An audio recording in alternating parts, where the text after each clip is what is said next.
Britain lost itself. At last it happened.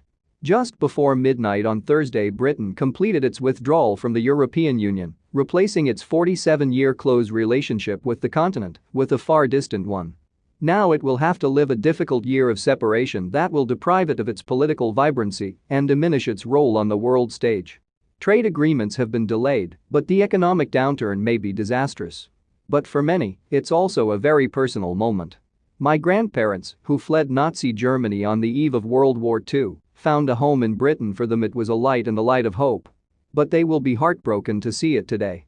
Britain, inward-looking, polarized, ridiculously self-expanding, has lost itself. Sadly, I mourn the death of the country, which was the salvation of my family. My grandparents arrived in England in 1939 as a stateless refugee.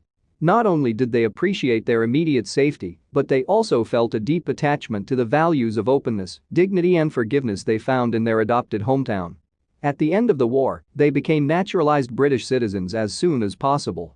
In a letter to a friend, my grandfather praised the generous hospitality and almost unlimited freedom they enjoyed as immigrants. They didn't lose the German accent, but switched to speaking only in English. My parents' generation, in turn, dedicated everything for the country that accepted them.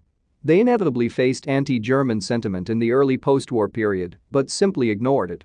My uncle arrived in England on the Kindertransport train at the age of 15. At the age of, he joined the British Army Commando of German refugees and was killed on the beach in Normandy on D-Day at the age of 21. In the 1980s, my father, businessman, and my aunt, radiographer, were both decorated by Queen Elizabeth II for her contribution to the country.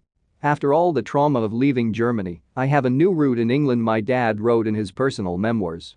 We have found a new home in every sense. But the openness and forgiveness that made the country a safe haven for them has receded. The vote to leave the European Union in 2016 and the resulting surge in national exceptionism revealed deep prejudice against immigrants. Alien exclusion and racism were presumed to have been banished to the limits of public life and returned to ugly mainstream. And anyone with an international mindset suddenly tart, in the words of former Prime Minister Theresa May, not only as a family like me who was once stateless, but as a citizen nowhere. I was in danger of being killed.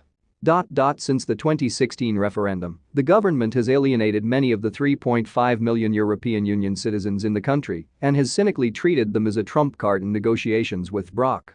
Such people make a significant contribution to life in the UK, not only as bankers in the cities often caricatured, but also as frontline medical staff, university teachers and entrepreneurs.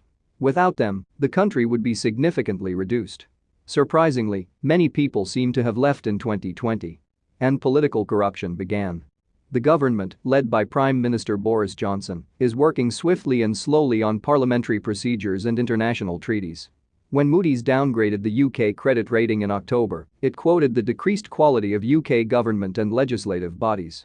The government is blinded by the harassment of civil servants in the workplace and the chronism of sneaking up on the awarding of public contracts through pandemics, breaking ethical standards.